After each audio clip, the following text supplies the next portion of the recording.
Cerita Abu Nawas mendemo Tuan Kadi. Pada suatu sore, ketika Abu Nawas sedang mengajar murid-muridnya, ada dua orang tamu datang ke rumahnya. Yang seorang adalah wanita tua penjual kahwa, sedang satunya lagi adalah seorang pemuda berkebangsaan Mesir. Wanita tua itu berkata beberapa patah kata kemudian diteruskan dengan si pemuda Mesir itu. Setelah mendengar pengaduan mereka, Abu Nawas menyuruh murid-muridnya menutup kitab mereka.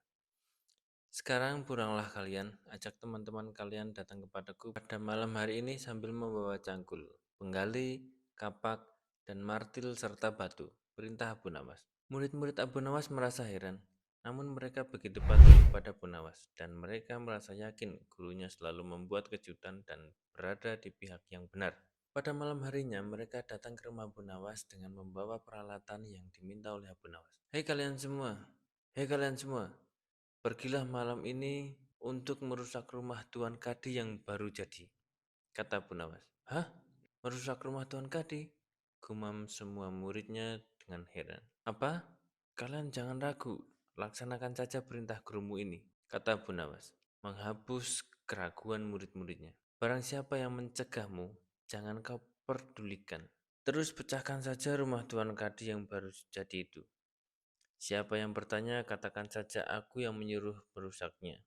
Barang siapa yang hendak melempar kalian, maka pukullah mereka dan lemparilah dengan batu. Lanjut Abu Nawas lagi. Habis berkata demikian, murid-murid Abu Nawas bergerak ke arah rumah Tuan Kadi. Laksana demonstran, mereka berteriak-teriak menghancurkan rumah Kadi. Orang-orang kampung merasa heran melihat kelakuan mereka.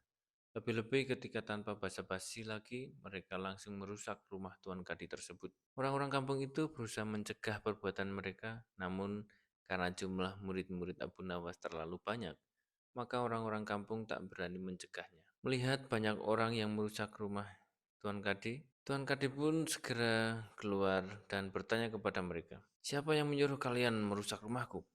Tanya Tuan Kadi dengan marah. "Guru kami, Tuan Abu Nawas yang menyuruh kami melakukan semua ini," jawab mereka serempak. Habis menjawab begitu, mereka bukannya berhenti malah terus menghancurkan rumah Tuan Kadi hingga rumah itu roboh dan rata dengan tanah. Tuan Kadi hanya bisa marah-marah karena tidak ada orang yang berani membelanya. Dasar Abu Nawas menghasut, orang gila.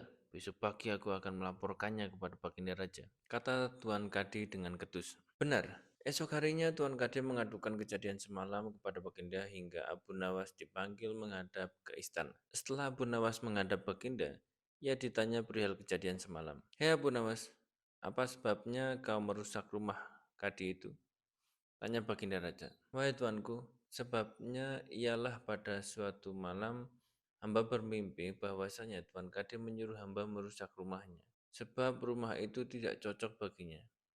Ia menginginkan rumah yang lebih bagus lagi. Ya, karena mimpi itu, maka hamba merusak rumah Tuan Kadi. Hei Abu Nawas, bolehkah hanya karena mimpi sebuah perintah dilakukan? Hukum dari negeri mana yang kau pakai? Tanya Baginda Raja dengan geram. Hamba juga memakai hukum Tuan Kadi yang baru ini, tuanku, kata Abu Nawas. Dengan tenang mendengar perkataan Abu Nawas, ketika wajah Tuan Kadi menjadi pucat. Ia terdiam 1000 bahasa. Hei Kadi, benarkah kau mempunyai hukum seperti itu? Tanya Baginda Raja kepada Tuan Kadi. Tapi Tuan Kadi tidak menjawab. Wajahnya nampak pucat, tubuhnya gemeteran karena takut. Abu Nawas, jangan membuatku pusing. Jelaskan kenapa ada peristiwa seperti ini. Perintah Baginda Raja.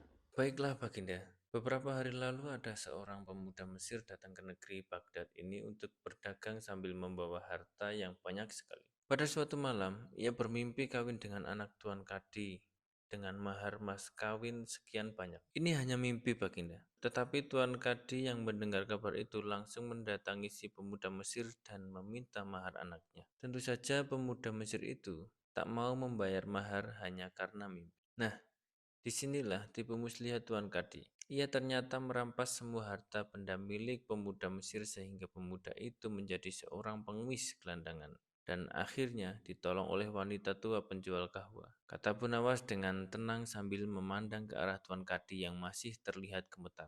Baginda terkejut mendengar penuturan Abu Nawas, tapi masih belum percaya 100%. Maka ia memerintahkan Abu Nawas agar memanggil si pemuda Mesir itu. Pemuda Mesir itu memang sengaja disuruh Abu Nawas menunggu di depan istana. Jadi, mudah saja bagi Abu Nawas memanggil pemuda itu di hadapan Baginda. Hei pemuda Mesir, ceritakanlah hal ihwal darimu sejak engkau datang ke negeri ini. Perintah Baginda kepada si pemuda. Ternyata cerita pemuda Mesir itu sama dengan cerita Abu Nawas. Bahkan pemuda itu juga membawa saksi, yaitu Pak Tua pemilik penginapan tempat ia menginap. Kurang ajar, ternyata aku telah mengangkat seorang kadi yang buruk moralnya. Seru Baginda Raja dengan geram. Baginda sangat murka. Kadi yang baru itu dipecat dan seluruh harta bendanya dirampas dan diberikan kepada si pemuda Mesir itu. Setelah perkara selesai, kembalilah si pemuda Mesir itu dengan Abu Nawas pulang ke rumahnya. Pemuda Mesir itu hendak membalas kebaikan Abu Nawas. Janganlah engkau memberiku barang sesuatu apapun kepadaku. Aku tidak akan menerimanya sedikit pun juga, kata Abu Nawas. Pemuda Mesir itu betul-betul mengagumi Abu Nawas. Ketika ia kembali ke negeri Mesir, ia menceritakan tentang kehebatan Abu Nawas itu pada penduduk Mesir sehingga nama Abu Nawas menjadi sangat terkenal di kalangan penduduk Mesir. Terima kasih.